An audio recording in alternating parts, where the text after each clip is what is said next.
안녕하세요. 30대 초반의 여자입니다. 요즘 TV를 보다 보면 각양각색의 사연을 가진 부부와 부모 자식 사이가 나오더라고요. 저는 그런 프로그램의 애청자이기도 한데요. 프로그램을 보다 보니 제 가정사도 만만치 않게 특별하다는 것을 느끼게 되어 이렇게 사연을 보내봅니다. 현재 저는 꽤 괜찮은 직장을 다니고 있고 누군가를 만났을 때 떳떳하게 명함을 내밀 수 있는 정도의 직업을 갖게 되었지만 사실 고등학교 2학년 중반까지만 해도 저는 못 말리는 문제아였습니다. 저의 방황은 꽤 이른 나이에 시작되었어요. 제 기억이 맞다면 초등학교 2학년 때 어머니가 집을 나가면서부터 시작되었던 것 같네요. 어머니가 집을 나간 날 저는 어떤 이상한 점도 찾지 못했습니다. 어머니는 평소처럼 저에게 별 관심 없으셨고 하루 종일 누군가와 통화하기 바쁘셨죠. 평소와 다름없이 저녁으로는 냉장고에 조금 남은 반찬들과 냉동된 밥을 돌려 먹었고 옆집 친구네에서 한참을 놀다 집에 돌아오니 어머니가 계시지 않았습니다. 어머니는 이따금씩 밤마다 마실을 나가곤 하셨기 때문에 저는 어머니를 찾으려고 노력하지 않았어요. 그냥 조용히 방에 들어가서 잠을 청했죠. 하지만 그 다음날 왜인지 저녁 시간이 되기 전에 들어온 아버지는 저를 앉혀두고는 이제 엄마랑 같이 안 살 거다 라는 이야기를 하셨습니다. 별 감흥 없이 아버지의 말에 고개를 끄덕인 저는 여느 때와 다름없이 학교를 가고 집에 와서 밥을 먹는 하루하루를 보냈습니다. 아니, 보내려고 했습니다. 제 방황의 시작은 이때부터 시작이었어요. 어머니가 집을 나간 지 일주일쯤 되었을 때였을까요? 학교에 등교해보니 친구들이 저를 두고 수군거리는 게 느껴졌습니다. 처음에는 애써 무시하려고 했지만 어린 나이에 저에게는 그것이 참 어려웠습니다. 듣고 싶지 않았지만 듣게 된 친구들의 대화의 주 내용은 집을 나간 저희 어머니에 대한 것이었어요. 친구들은 저희 어머니가 집을 나간 이유에 대해서 여러 가지 가정을 세우고 있었습니다. 저나 친구들이나 고작 9살 배기 꼬맹이였기 때문에 친구들이 뱉은 말들은 아마 친구들의 집에서부터 비롯된 것이었겠죠. 저희 동네는 꽤 작은 크기였거든요. 저희 어머니가 집을 나가셨다는 것과 제가 알지 못하는 어른들의 사정을 친구들의 어머니 아버지들은 다 알고 있었을 것입니다. 친구들은 자신들이 하는 이야기가 저에게 들리는지 안 들리는지 개의치 않고 이런저런 이야기를 했어요. 쟤네 엄마 큰 잘못을 저질러서 경찰 아저씨가 잡아간 거래. 지금쯤 교도소에서 콩밥 먹고 있을 거라던데? 아니야, 내가 들었는데 아파서 죽은 거랬어. 야, 아니야. 쟤네 엄마 다른 아저씨랑 살라고 몰래 도망간 거래. 어린 나이에 저는 이런 이야기를 온전히 이해할 수 없었습니다. 아마 이 말을 뱉은 친구들도 마찬가지였겠죠. 하지만 이해하지 못했다고 상처를 받지 않았던 것은 아니었습니다. 저는 어느새 아이들 사이에서 외톨이가 되었고 세상 모든 것에 불신을 가지게 되었어요. 세상 돌아가는 이치를 조금 깨우친 후에는 아버지에게 어떤 문제가 있어서 어머니가 집을 나간 건 아니었다는 사실을 알게 되었습니다. 어머니는 바람이 나서 집을 나간 게 맞았어요. 아버지는 어머니에게 통보식으로 이혼을 요구받으셨고 이미 집까지 나간 어머니를 붙잡을 순 없다고 하셨죠. 아무튼 작은 동네에서 엄마의 외도라는 꼬리표를 달게 된 저는 딸은 엄마 팔자를 담는다더라 라는 편견까지 얻으며 성장해갔습니다.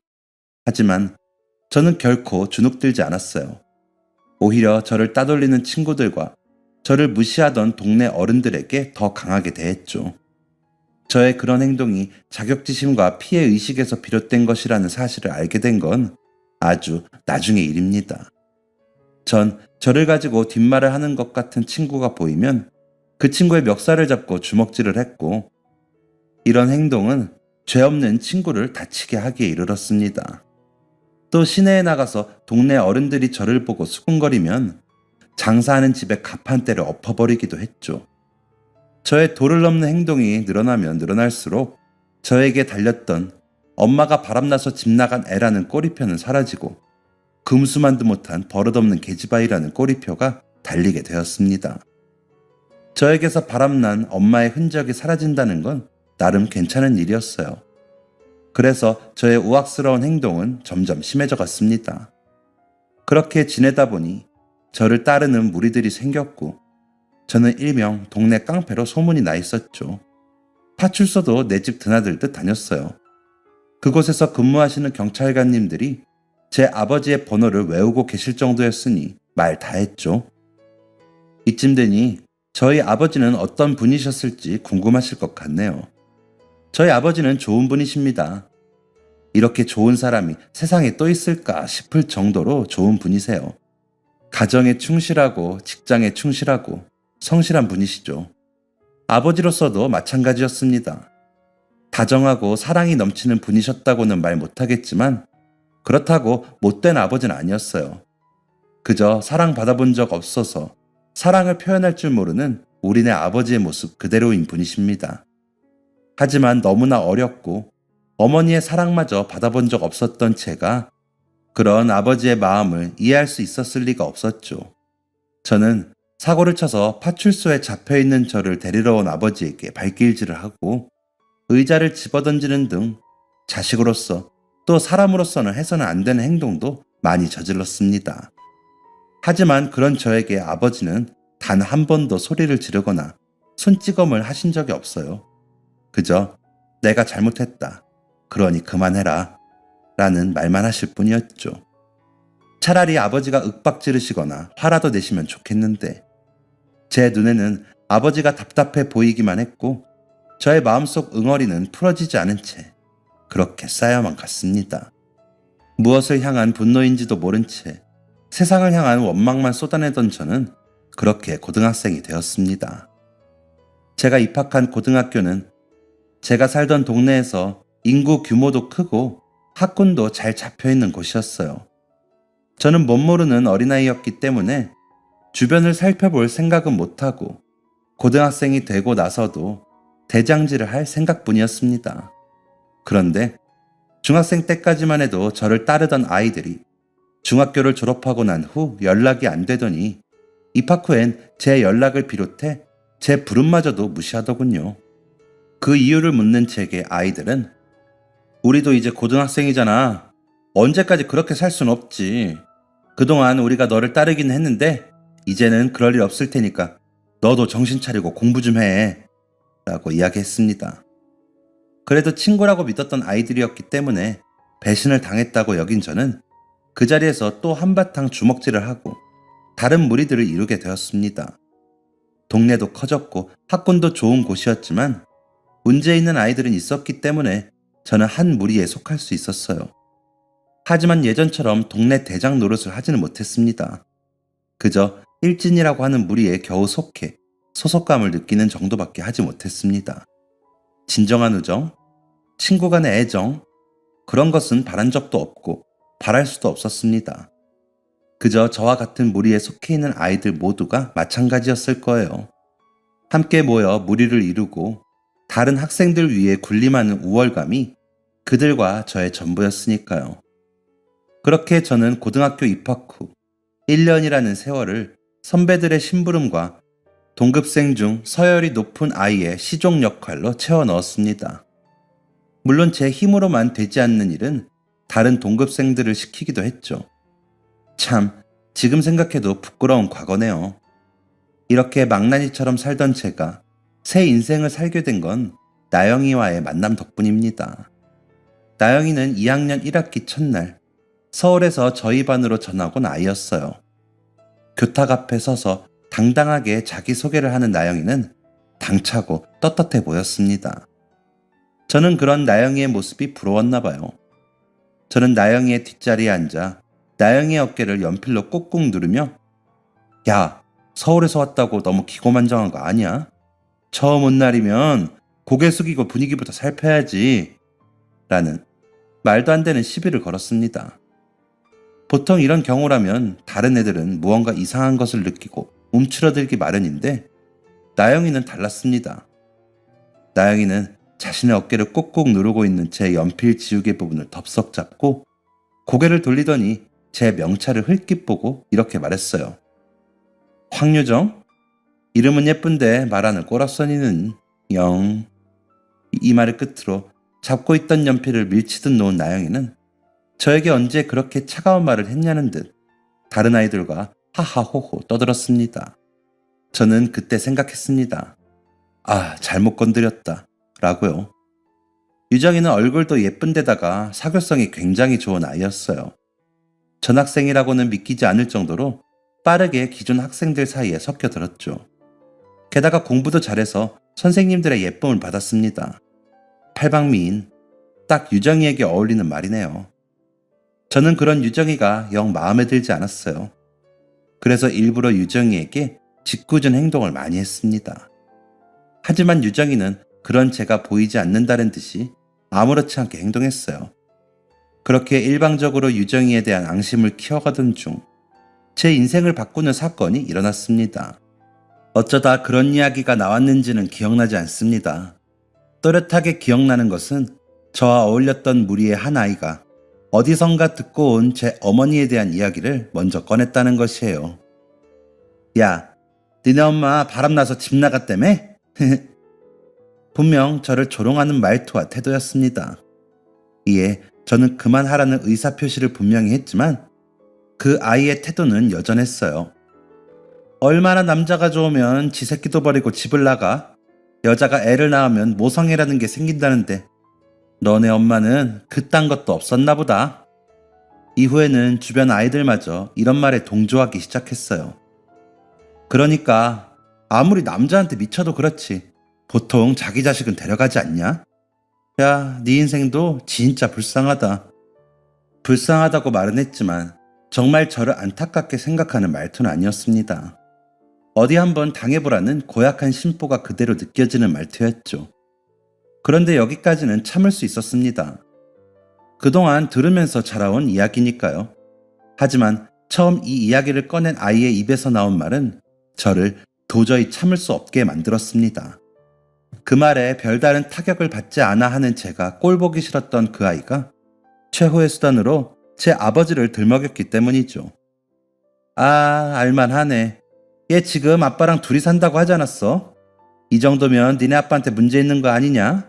아내 패는 남편, 자식 패는 아빠. 뭐 그런 막장 가족들 있잖아. 아, 아니지. 돈을 못 벌었었나?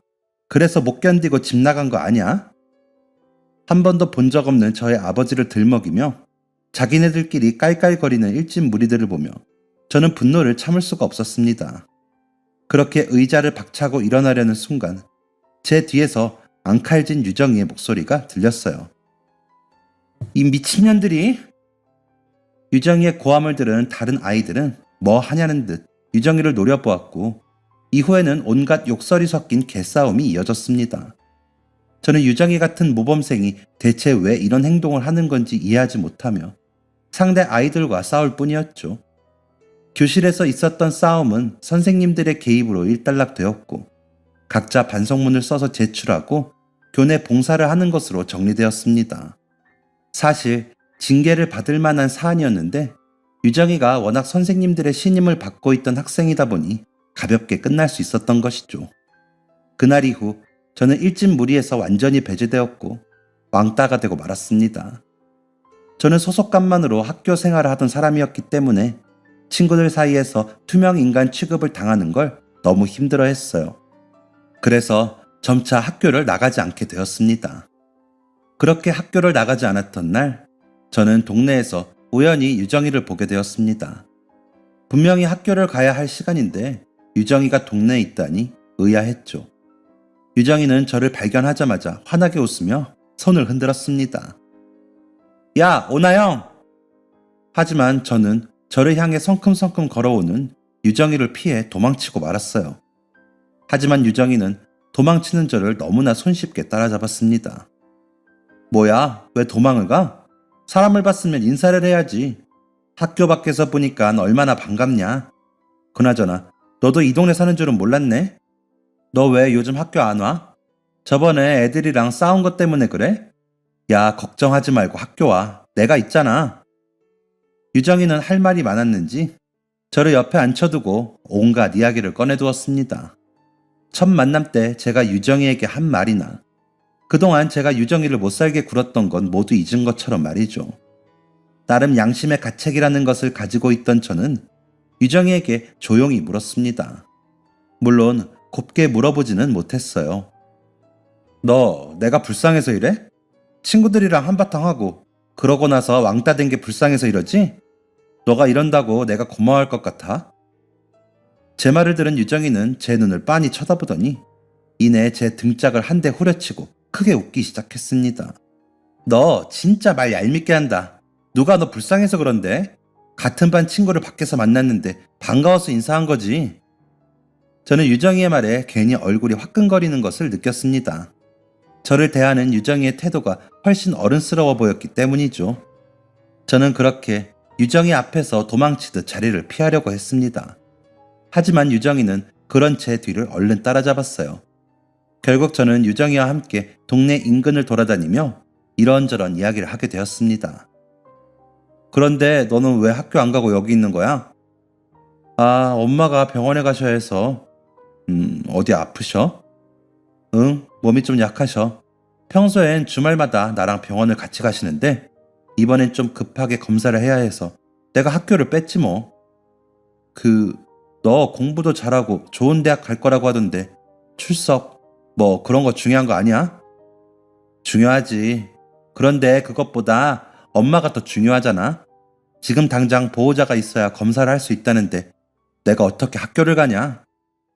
짧은 대화였지만 저는 이 대화에서 유정이에게 아버지가 안 계시다는 것, 그리고 몸이 약한 유정이의 어머니는 의탁할 곳이 없다는 사실까지 알게 되었습니다. 마지막으로 유정이는 이런 자신의 상황을 전혀 문제로 여기지 않는다는 것 또한 알게 되었죠. 엄마는 지금 집에서 쉬고 계셔. 잠기가 워낙 밝으신 분이라 편하게 못 주무실까봐 잠깐 나와 있는 거고. 아, 이제 들어가 봐야겠다. 엄마 깰 때쯤 저녁 만들어 두려고.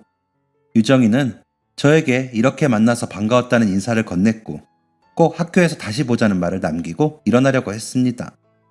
그런데 그때 크게 제 이름을 부르는 소리가 들렸어요. 고개를 들어보니 지난번 학교에서 한바탕 했던 그 무리더라고요. 야, 너네 사이 안 좋은 것 같더니 이제 보니 사이 좋다? 낄낄거리며 웃는 녀석들의 모습을 보니 속이 다시 뒤집히는 기분이었습니다. 하지만 학교에서처럼 또다시 싸울 수는 없는 노릇이었기 때문에 저와 유정이는 모른 척 곁을 지나가려고 했죠. 그런데 부모 없는 애들끼리 뭔가 통하는 게 있는 건가? 라는 말이 들렸고 이번엔 제가 참을 수 없었습니다. 유정이는 과하게 흥분한 저를 말렸지만 이미 한 차례 마음에 앙금이 있는 상태의 저는 쉽게 진정할 수 없었어요. 결국 싸움은 꽤 크게 났었고 이웃 주민의 신고로 저와 유정이 그리고 다른 일진 무리들은 경찰서로 연행되고 말았습니다. 무슨 여고생들이 패싸움이야, 패싸움은. 그리고 6명이서 2명이랑 싸우는 게 말이 된다고 생각하지 너희는? 내가 진짜 별거를 다 본다. 경찰 아저씨의 잔소리는 모든 아이들의 보호자가 올 때까지 계속되었습니다. 양측의 부모님들과 학교 선생님들까지 모두 동원되고 나서야 경찰서에서 빠져나올 수 있었던 저와 유정이는 어두워 보이는 아버지, 어머니의 손에 이끌려 저녁을 먹으러 가게 되었어요. 불편한 식사를 마치고 아버지는 어른들끼리 할 이야기가 있으니 저와 유정이는 잠시 밖으로 나가 있으라고 말씀하셨죠. 저는 잠자코 유정이와 나와 멍하니 앉아 있었습니다. 그런데 그 침묵을 깬 건 다름 아닌 유정이었어요. 유정이는 또다시 제 등을 소리나게 때리더니 야, 너 때문에 내가 진짜 별일을 다 겪어본다 라며 웃어댔죠. 저는 유정이를 미친 건가 라는 표정으로 바라보았지만 유정이는 웃음을 멈출 생각이 없었습니다. 그리고 약간의 웃음기를 띤 채 자신의 이야기를 하기 시작했어요. 너도 이제 알겠지만 나는 아빠가 없어. 재작년에 병으로 돌아가셨거든.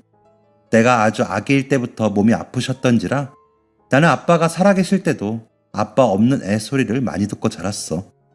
아빠 가족들은 내가 아빠 잡아먹고 태어난 딸년이라고 못살게 굴기도 했고. 저는 조용히 유정이의 이야기를 들을 뿐이었습니다. 내가 왜 학교에서 너 대신 화를 냈는지 궁금하지 않았어?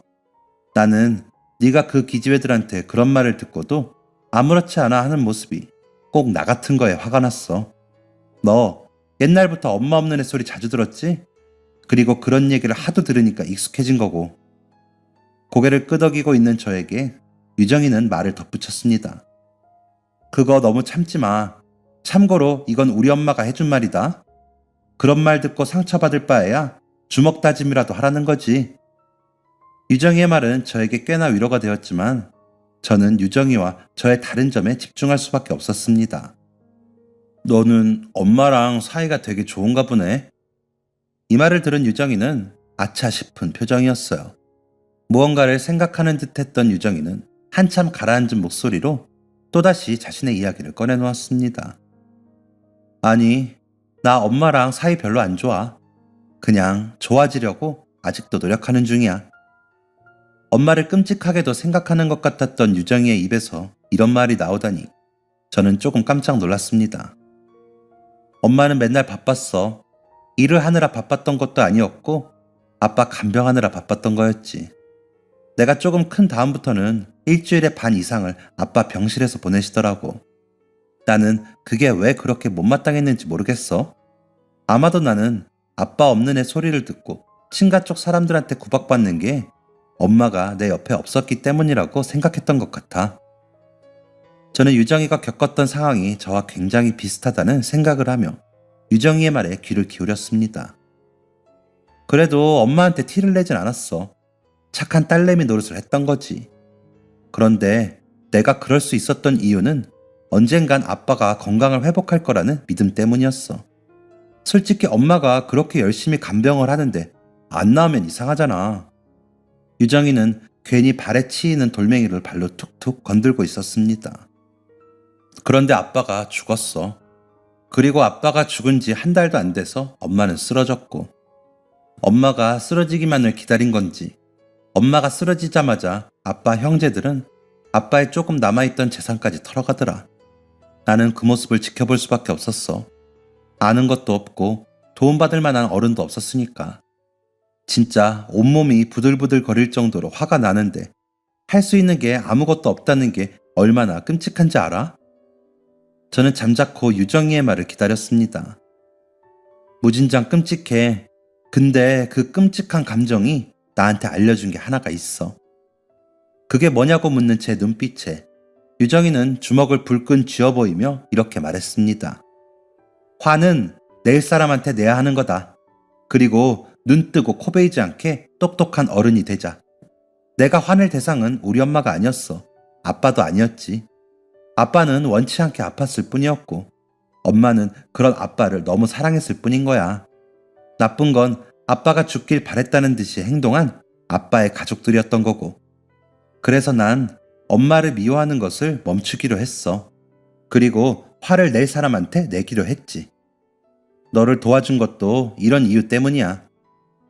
그럼 너가 공부를 열심히 하는 것도 그런 이유 때문이야? 야, 당연하지. 아빠 재산은 그렇게 털렸고 엄마도 가진 거 하나 없고 내가 뭘로 성공할 수 있겠냐? 가진 건 머리뿐인데 이거라도 열심히 굴려야지. 유정이의 말을 들은 저는 한없이 부끄러워지는 감정을 느꼈습니다. 나는 세상에 대한 자격지심과 피해의식으로 똘똘 뭉쳐서 온 세상을 적으로 만들고 있었는데 유정이는 무엇을 위해 어떻게 살아야 하는지 확실한 목표를 가지고 있었으니까요. 엄마한테 화내는 걸 멈추니까 보이지 않던 게 보이더라. 엄마는 나한테 관심이 없는 사람인 줄 알았는데 너네 아빠 이제 진짜 죽었다며? 라고 나를 놀리는 애들이 있는 걸 보고 그 애들 집까지 쫓아가서 걔네들 엄마랑 엄청나게 싸우시더라.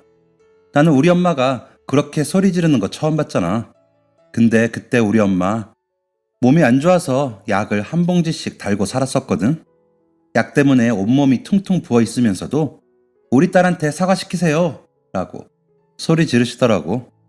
그리고 나와서는 저런 말 때문에 상처받지 말고 너도 한 소리 해 라고 으름장을 놓는데 솔직히 좀 감동이었어. 가만히 이야기를 듣고 있는 저에게 유정이는 마지막으로 이런 말을 남겼습니다. 그러니까 너도 너희 아버지 너무 미워하지 마. 너가 한꺼풀 걷어내서 보면 새롭게 보이는 너네 아버지의 모습이 있을 거야. 이 말을 끝으로 유정이는 엉덩이를 털어내며 일어났고 저에게 물었습니다. 나는 눈 뜨고 코 베이는 사람들이 없도록 변호사가 될 거야. 너는? 부끄럽게도 저는 유정이의 말에 대답할 수 없었습니다. 저는 한 번도 미래에 대해 생각해 본 적이 없었거든요. 가만히 앉아있는 저에게 유정이는 없으면 지금부터 생각해보자. 일어나. 너네 아버지 나오신다. 라고 말하며 제 손을 이끌었죠. 저는 그날 밤 집으로 돌아가서 꽤 깊은 사색의 시간을 가졌습니다. 그날은 제 인생이 뒤바뀐 날이었어요. 저는 그 다음 날부터 손에서 놓았던 책을 다시 잡았습니다. 초등학생 때부터 놓은 공부를 따라가는 게 정말 쉽진 않았지만 다행히 공부머리가 없는 건 아니었던 터라 고등학교 2학년 겨울방학이 시작되던 시점에는 중학교 진도까지 마칠 수 있었습니다. 유정이의 도움이 컸죠. 저는 매일매일 유정이와 함께 공부를 하며 우정을 쌓아갔습니다. 경찰서에서 한 번 만났던 경험이 있던 저희 아버지와 유정이의 어머니도 저희에게 응원을 아끼지 않으셨죠. 당연히 아버지와의 관계도 좋아졌습니다. 유정이의 말대로 저도 모르게 생긴 아버지에 대한 선입견을 덜어내니 아버지의 애정과 사랑이 보이더라고요. 그렇게 고등학교 3학년을 마치고 졸업했을 때 유정이는 본인이 원했던 서울의 한 대학에 법학과로 입학하게 되었고 저는 1년 재수 끝에 유정이와 같은 학교 공과대학에 입학하게 되었습니다. 함께 자취를 시작한 저와 유정이에게는 한 가지 고민이 있었어요. 집에 홀로 남은 부모님에 대한 걱정이었죠. 특히 유정이의 걱정은 더 컸습니다. 유정이 어머니의 건강은 많이 좋아지긴 했지만 여전히 주변의 도움이 필요한 수준이었거든요. 결국 저와 유정이는 두 분의 관계를 더욱 돈독히 해드리기로 마음먹었습니다. 저희 아버지도 일밖에 모르는 인생을 사셨기 때문에 친구와의 시간이 필요한 분이셨거든요. 그렇게 저희는 매주 금요일마다 본가로 향해서 두 분이 만날 만한 자리를 마련해드렸고 그렇게 한 학기가 흐르고 나니 저희 없이도 두 분은 매우 각별한 사이가 되셨습니다. 그리고 1년이 지나자 두 분 사이에서 묘한 기류가 흐르고 있다는 것을 느끼게 되었어요. 그것을 느낀 건 저뿐만이 아니었어요. 나영아, 우리 엄마랑 너네 아빠 뭔가 이상하지? 너도 그렇게 생각해? 뭔가 서로 마음이 있는 건 확실한데 서로 뭔가 눈치 보면서 모르는 척하고 있는 듯한 느낌? 저와 유정이는 서로의 어머니, 아버지가 인연을 맺는 것에 부정적이지 않았습니다. 아니, 오히려 환영하는 쪽이었죠. 그렇다 보니 계속해서 눈치만 보고 마음이 있는데도 없는 척하는 부모님들의 모습이 안타깝게 여겨지기도 했어요. 결국 저는 아버지에게 돌직구를 날리고 말았습니다. 아빠, 유정이네 아줌마한테 관심 있어? 저는 처음으로 무뚝뚝한 아버지의 얼굴에서 당황스러움이란 감정을 읽을 수 있었습니다. 저는 허둥지둥하며 어쩔 줄 몰라 하는 아버지에게 뭐야, 진짜 뭐 있나 보네? 뭐야, 진짜 관심 있어? 이거 아줌마도 아셔? 라고 물었죠. 자식한테 이런 말 해도 되는지 모르겠는데 라며 우물쭈물하는 아버지에게 저는 이제 다 큰 자식인데 무슨 상관이냐. 나는 아줌마랑 아빠랑 잘 되는 거 완전 환영이다라고 대답했고 아버지로부터 유정이네 어머니에게 관심이 있다는 확답을 들을 수 있었습니다. 그런데 조금 이상한 부분이 있었어요. 아버지가 마음을 여러 번 표현했지만 유정이의 어머니가 계속해서 대답을 회피하신다는 것이었어요. 게다가 그러고 나서 다음 날이 되면 아무 일 없었던 양 행동하신다고 했죠. 확실히 이상하네. 유정이네 아줌마가 그러실 분은 아닌데. 이거 누가 봐도 어장관리잖아. 어장관리? 요즘 애들이 쓰는 그런 말 있어요. 저는 이 사실을 유정이에게 알렸고 유정이도 이상하다는 듯한 반응을 하며 자신의 어머니와 이야기해보겠다고 알렸죠. 그러고 나서 며칠 후 저는 아주머니의 이상했던 행동의 이유를 찾을 수 있었습니다. 아주머니랑 대화해봤어? 얘기해봤는데 우리 엄마도 아저씨한테 관심 있는 건 맞더라고. 야, 잘됐네. 지금 당장이라도 두 분이서 이어질 수 있는 거잖아. 그런데 그게 우리 엄마 입장도 좀 이해가 돼. 유정이가 이야기해준 아주머니 입장은 가슴 아프면서도 수긍이 가는 내용이었습니다.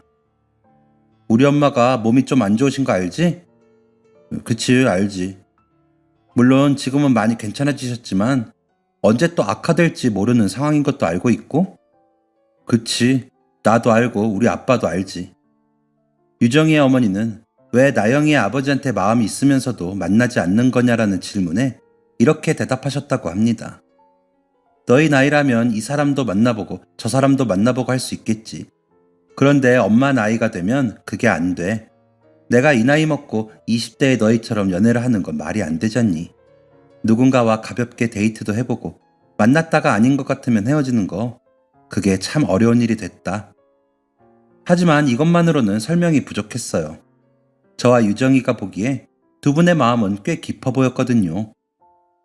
그게 정말 다야? 나이가 있으시니까 새로운 만남이 부담스럽다는 거? 휴, 그게... 유정이는 무거운 표정으로 어머니가 하신 말을 전해주었습니다. 그리고 엄마 몸이 아픈 거 그걸로 피해 끼치고 싶지 않아. 아픈 사람 곁에 있는 게 얼마나 힘든 일인지 내가 몰랐더라면 염치불구하고 나영이네 아버지 만나봤을 것 같아. 그런데 엄마는 너무 잘 알잖아. 아픈 사람 옆에 남아있는 일이 얼마나 힘든지. 결국 유정이의 어머니는 자신의 건강이 저희 아버지에게 민폐가 될까봐 걱정하고 계신 것이었어요. 게다가 엄마는 아빠 간병을 하다가 병을 얻었으니까 너희 아버지도 혹시 그렇게 되실까봐 걱정하고 있는 것 같아. 여기까지 들었는데 저희가 무엇을 더 어떻게 할 수 있었겠어요? 결국 저희는 두 분을 이어드리는 걸 포기하고 두 분이 그저 좋은 친구로라도 남기를 바라고 있었습니다. 아버지도 유정이 어머니에게 이야기를 들었는지 상황을 아시는 눈치였죠. 그런데 이런 두 분의 관계를 뒤집을 만한 사건이 벌어졌습니다. 저와 유정이는 2학년 1학기 기말고사를 마치고 종강의 기쁨을 만끽하는 중이었습니다. 그런데 그때 유정이에게 한 통의 전화가 걸려왔어요. 전화를 받은 유정이의 표정은 급격하게 굳어지더니 이내 전화를 끊은 유정이는 곧 울 것 같은 목소리로 저에게 말했습니다. 나영아, 어떡해. 우리 엄마 쓰러졌대. 저는 극도로 불안해하는 유정이를 이끌고 병원으로 향했습니다. 병원에서는 유정이의 어머니가 간 이식이 필요한 상황이라고 말했어요.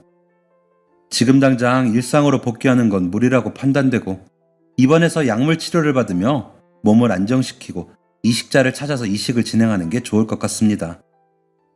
간이식 1순위로는 당연히 유정이가 언급되었습니다. 그런데 유정이는 간 이식에 적합하지 않다는 진단을 받았습니다. 유정이의 간이 이식할 만한 수준의 크기가 되지 않았거든요. 자신의 간을 어머니에게 드릴 수 없다는 사실을 알게 된 유정이는 엉엉 울며 자책하기 시작했어요. 자신이 엄마 옆에 있었다면 엄마가 이 지경이 될 때까지 가만히 두지 않았을 거라고 말이죠. 저는 그런 유정이를 아무 말 없이 위로할 수밖에 없었습니다. 저도 검사를 실시했지만 간이식 부적합 판정을 받았거든요. 그런데 아주 의외의 곳에서 이식자가 나타났습니다. 바로 저희 아버지였죠. 평소 건강 하나만큼은 자신 있으셨던 아버지는 여러 가지 검사를 한 후 간 이식이 적합하다는 판정을 받고 그렇게 유정이 어머니의 이식자가 되셨습니다. 아버지와 유정이 어머니는 여러 가지 절차를 밟은 후에 곧바로 수술에 들어가셨습니다. 상태가 좋지 않으셨던 유정이의 어머니는 이식자가 누구인지도 모른 채 수술을 받게 되셨죠. 유정이는 수술이 진행되는 내내 제 손을 꼭 붙잡으며 미안하다는 말을 반복할 뿐이었어요. 미안해. 내가 이식이 가능했으면 너희 아버지가 수술실에 들어갈 일은 없었을 텐데. 괜찮아. 이식을 하겠다고 하신 건 아버지 선택이었고 너가 미안할 거 없어. 무엇보다 다른 기증자를 기다릴 만한 여유가 없었던 건 내가 제일 잘 알아. 그러니까 너무 자책하지 마. 이런 말을 하면서도 제 마음 한구석엔 불안한 마음이 남아 있었습니다. 완벽하게 안전한 수술이 세상에 존재할 리는 없으니까요. 혹시라도 우리 아버지가 잘못되면 어떻게 하지? 유정이의 어머니한테 간이 잘 안 맞으면 어떻게 하지? 라는 걱정스러움이 온몸을 감싸고 있었습니다. 엇겁과 같은 시간이 흐른 뒤 수술실 문이 열렸고 수술을 마친 의사와 마취해서 깨지 못한 두 분이 실려 나오셨습니다. 의사는 간 이식은 성공적으로 이루어졌고 이후 경과를 지켜보아야 한다는 말을 전하고 자리를 떠났죠. 저와 유정이는 다리에 힘이 턱 풀리는 것을 느끼며 병실을 지키고 있었습니다. 먼저 정신을 차린 건 유정이의 어머니셨어요. 유정이의 어머니는 간 이식이 잘 되었다는 이야기를 듣고 안도함과 동시에 자신에게 간 이식을 해준 사람이 누구인지 궁금해하셨습니다. 그런 어머니에게 유정이는 조심스럽게 간 이식을 해준 사람의 정체를 밝혔어요. 이야기를 들은 유정이의 어머니는 놀라움과 미안함을 감추지 못하셨습니다. 뭐? 그 사람이 나한테 간 이식을 해줬다고? 나는 간이 너무 작아서 이식할 수 있는 수준이 안 된대. 그 소식을 들은 나영이 아버지가 선뜻 나서서 간 이식 적합 검사를 해주신 거야. 그리고 일치 판정이 나오자 주저하지도 않고 수술대에 오르셨고. 이 이야기를 들은 유정의 어머니는 눈물을 뚝뚝 흘리며 말씀하셨습니다. 아니, 내가 뭐라고 간 이식을 해. 이게 얼마나 위험한 수술인데. 아버지도 마취해서 깨어나셨고 저희 아버지와 유정이의 어머니는 몸을 회복하는 데 집중하셨습니다. 수술이 성공적으로 끝났다는 의사의 진단이 내려진 후 저와 유정이는 두 분이 깊은 대화를 할 수 있는 시간을 마련해 드리려고 했습니다. 하지만 아버지는 내 호의가 무기가 돼서 향미 씨를 올가맬까봐 걱정이다. 사실 나는 내가 기증했다는 사실도 알리고 싶지 않았어. 라며 만남을 거절하셨습니다. 아버지는 유정이의 어머니가 간 기증 사실에 부담을 느낄까봐 걱정하고 계신 것이었어요. 아버지의 생각은 꽤나 완강했고 저와 유정이는 아주머니가 만남을 간절히 바라고 있다는 사실까지 알리고 나서야 두 분의 만남을 성사시킬 수 있었습니다. 병원 로비에 있는 카페에서 만난 두 분은 꽤 오랜 시간 동안 대화를 나누셨어요. 저와 유정이는 007 작전을 방불케 하는 행동력으로 무사히 부모님들의 건너편 자리를 차지할 수 있었습니다. 잘 지냈냐는 안부 인사로 대화를 시작한 두 분은 꽤나 어색해 보였습니다. 저를 병원으로 데리고 와주신 것도 선생님이라는 소식 들었어요. 감사합니다. 아니 제가 가까이 있었으니 당연한 일을 한 거죠. 한참을 머뭇거리던 유정의 어머니는 먼저 이식에 대한 말을 꺼내셨어요. 간 이식도 결심하기 쉽지 않으셨을 텐데 선뜻 나서주셔서 감사해요. 여기 간호사분들한테 들어보니까 수술 5분 전에 이식 못하겠다고 뛰쳐나가는 사람들도 많다고 하더라고요. 가족도 아니고 제가 뭐라고 이렇게까지 해주셨는지 정말 감사합니다. 진심으로 고개를 숙여 감사 인사를 하시는 유정이 어머니의 모습에 아버지는 부끄러운 듯한 표정을 지으며 저만 용기를 낸 것도 아닙니다. 제일 먼저 나선 건 유정이었어요. 라고 대답하셨죠. 저는 저런 아버지의 모습을 보며 유정이에게 아니 저 상황에서 저런 말밖에 못해? 지금 절호의 찬스인데 왜 기회를 안 잡냐고 라고 속삭이며 조용히 소리치고 있었습니다. 그런데 유정이는 그런 제 입을 틀어막더니 조용히 하라는 제스처를 취했어요. 그러고는 아버지가 이어서 말하는 거에 집중하라는 포즈를 취했죠. 사실 수술하고 나서 향미 씨 얼굴을 볼 생각이 없었습니다. 아이들한테도 제가 이식했다는 사실을 알리지 말아달라고 부탁하려고 했는데 아이들이 한 발 빨랐네요. 아니 대체 왜? 제가 알아야 은혜를 갚죠. 무엇보다 어차피 저랑 계속 얼굴 보고 지내실 거 아닌가요? 나중에 어떻게든 알게 됐을 텐데 왜 그런 결정을... 아주머니의 대답에 아버지는 아무 말이 없으셨습니다. 아마 간 이식을 한 후에 영영 아주머니의 얼굴을 안 볼 생각이셨기 때문이겠죠. 선생님, 설마... 네, 이대로 더 이상 뵙지 않을 생각이었습니다. 아니 대체 무엇 때문에요? 속상해하는 아주머니를 두고 아버지는 차를 한 모금 마시더니 이렇게 말씀하셨어요. 제가 향미 씨를 마음에 품고 있다는 사실은 잘 알고 계실 거라고 생각합니다. 아주머니가 아무 대답 없이 찻잔만 바라보고 있자 아버지는 말을 이어가셨어요.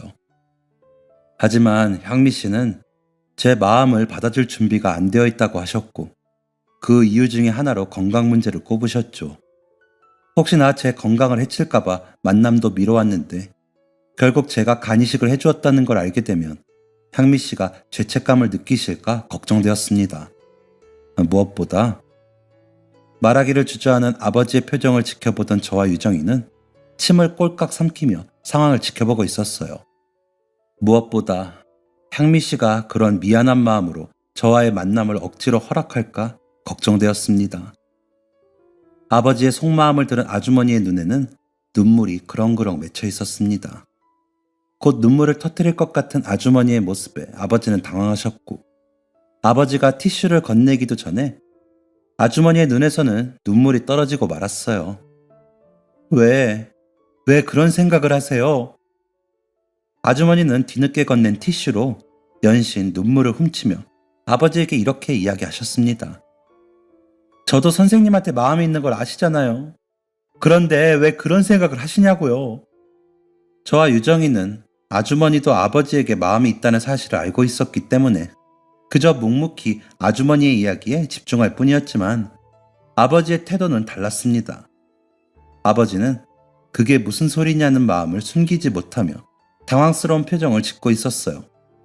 그런 아버지의 표정에 당황한 건 저와 유정이뿐만이 아니었습니다. 아주머니는 아버지의 표정을 보고는 설마 모르고 계셨어요? 라고 물으셨고 질문에 고개를 끄덕이는 아버지를 보며 뒤로 넘어가실 지경이었습니다. 아주머니가 아주머니의 사정을 알고 계시는 것 같다는 제 짐작은 완전히 잘못된 것이었죠. 아버지는 아주머니가 자신에게 이성적인 관심도 없을 뿐더러 건강 문제로 누군가를 만날 수도 없다고 말씀하셨으니 관계의 진전을 위해 다른 노력을 하지 못하셨던 것이었어요. 그럼 그동안 저를 대체 어떤 여자로 생각하신 거예요? 라고 묻는 아주머니의 물음에 아버지는 왜 안 되는지 이유도 설명해 주셨으니 더 이상 바랄 게 없다고 생각했고 이렇게 곁에 있는 것으로 만족하려고 했습니다. 라고 대답했습니다. 저와 유정이는 눈을 마주치며 이 사태를 어떻게 수습해야 하는지 생각했어요. 하지만 두 분 사이에서 저희의 도움은 필요하지 않았습니다. 그럼 향미 씨는 저에게 마음이 있으신 거네요? 아버지의 질문에 아주머니는 수줍게 고개를 끄덕였습니다. 혹시 저희가 만나게 된다면 제가 향미 씨에게 간이식을 한 게 계기가 되는 건 아닌 거죠? 아주머니는 또다시 고개를 끄덕이며 이렇게 말씀하셨어요. 저는 저 때문에 선생님의 건강마저 안 좋아질까봐 그게 너무 두려웠어요. 그래서 만남을 피해왔던 건데 이렇게까지 저를 위해주시고 아껴주시는 분과 만남을 미루기만 하면 서로가 너무나 불행할 것 같아요. 그래서 선생님만 괜찮으시다면 아주머니의 마지막 말을 완성하는 건 아버지 몫이었습니다. 만납시다. 향미 씨가 저에게 기회를 주신다면 제가 로맨틱한 사람도 안 되고 다정한 사람도 아닙니다마는 노력해보겠습니다. 아버지의 이 말을 끝으로 저와 유정이는 눈을 마주치고 조용히 만세를 불렀습니다. 두 분은 병원에서부터 연애를 시작하셔서 태어난 이후에도 2년 정도 만남을 이어가셨고 결국 부부의 인연을 맺으셨습니다. 저와 유정이는 꼭 친자매처럼 보인다는 말에 더 이상 해명을 할 필요가 없어졌어요. 이제 저와 유정이는 친구를 넘어 가족이 되었으니까요. 두 분은 지금도 꾸준히 병원을 함께 다니며 건강검진을 받고 계세요. 수술한 부분은 잘 자리 잡았고 이따금 받는 건강검진으로 충분히 관찰이 가능하다고 하네요. 저희 아버지의 건강은 아주머니, 아니 어머니의 염려가 무색할 정도로 좋으십니다. 내 평생의 자랑은 내 딸과 건강이다 라는 아버지의 농담을 이젠 인정할 수밖에 없게 되었네요. 모든 일이 잘 풀린 후 아버지와 진지한 이야기를 나눴던 적이 있습니다. 그때 아버지는 이런 말씀을 하셨어요. 무뚝뚝한 아빠 밑에서 자라느라 너가 많이 상처받았을 거라는 거. 향미 씨가 아니었다면 아마 나는 평생 몰랐을 거야. 그런 향미 씨를 알게 해준 너에게 참 고맙고 또 처음부터 좋은 아버지가 되어주지 못해서 미안하다. 저는 아버지에게 이렇게 말씀드렸습니다. 아빠는 단 한 번도 나한테 사과할 만한 행동을 한 적이 없어. 부녀 간의 돈독한 정은 깊은 대화에서 비롯된다는 것을 알게 되는 시간이었죠. 유정이는 대학을 졸업한 후 오랜 꿈이었던 변호사가 되었고, 저는 뒤이어 졸업한 후 대기업 연구직으로 들어가게 되었습니다. 저는 아직 미혼이지만 유정이는 그동안 좋은 사람을 만나 재작년엔 아름다운 신부가 되기도 했습니다. 양손에 아버지와 어머니의 손을 잡고 나란히 입장하는 유정이의 모습이 참 예뻤는데, 아마 유정이의 돌아가신 아버지도 그 모습을 보며 기특해하지 않으셨을까 하는 생각이 듭니다. 참고로 유정이는 결혼하자마자 아이를 가져서 지금은 한 아이의 엄마가 되었어요. 저에게 시비를 거는 일진 무리들에게 의자를 집어던지던 유정이의 모습이 눈에 선한데, 한 아이의 엄마가 되었다니 감개가 무량하네요. 태어난 아이를 보며 몰래 눈물을 훔치는 아버지의 모습을 보며 놀려대던 기억도 하나의 추억으로 남아 있습니다. 저는 엄마가 집을 나갔다는 이유로 편견 어린 시선을 받아야 했고, 그로 인해 세상을 삐뚤어지게 바라보기도 했습니다. 하지만 비슷한 경험이 있음에도 세상을 다르게 바라보는 유정이를 만나 새로운 인생을 살게 되었고, 저희의 만남은 부모님의 새로운 인생으로 연결되었죠. 길게 산 인생은 아니지만 사람의 만남에는 정말 신묘한 힘이 따르는 것 같습니다. 아마 저의 긴 사연을 들어주신 많은 분들도 여러 만남을 겪으며 살아오셨을 텐데요. 그 인연이 어떻게 이루어질지 아무도 모른다는 것을 항상 기억하며 행복한 하루하루를 보내셨으면 좋겠습니다. 저의 이야기는 여기까지입니다. 긴 이야기를 읽어주셔서 감사드립니다. 모두 건강하세요. 지금까지 사연 들어주셔서 감사합니다. 사연이 재밌으셨다면 구독과 좋아요를 눌러주세요. 감사합니다. 안녕히 계세요.